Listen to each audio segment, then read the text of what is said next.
Hello, SWU 182. Welcome to my PSA. I'm Jackie Rosales, and you may know me. Probably not. From my late discussion boards. Look, it's festive. My bill is SB 1094. It's about substance abuse treatment, and I want to talk about the 12-step program. For those of you who don't know, the 12-step program was developed in the late 1930s by the founder of Alcoholics Anonymous, Bill Wilson. He had a good idea, but I can't get behind a lot of his points. The 12-step program connects people who have the same addiction and the same goal of sobriety together so they can help each other out to achieve that sobriety. And I can really get behind that message. I love support groups. I think they're good with helping people overcome stuff.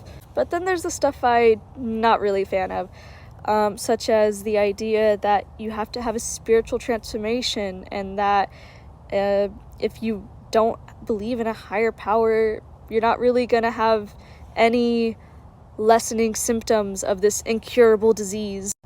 I do think spirituality can be beneficial, but I don't like that it's a requirement.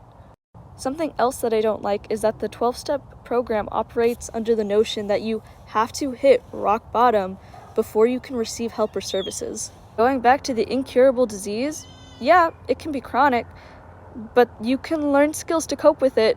Skills that also prevent you or delay relapse and hitting rock bottom. Mini PSA inside this PSA. Despite systemically and culturally treating substance abuse and mental illness differently, substance use disorder is a mental illness, and you can learn skills to help you cope.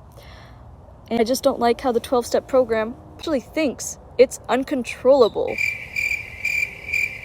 Personally, I feel, since it's such a common program across the states, that it should be taking relapse prevention and delaying a bit more seriously than it does. They also don't do research, which irks me, because how are you supposed to statistically find out how effective it is?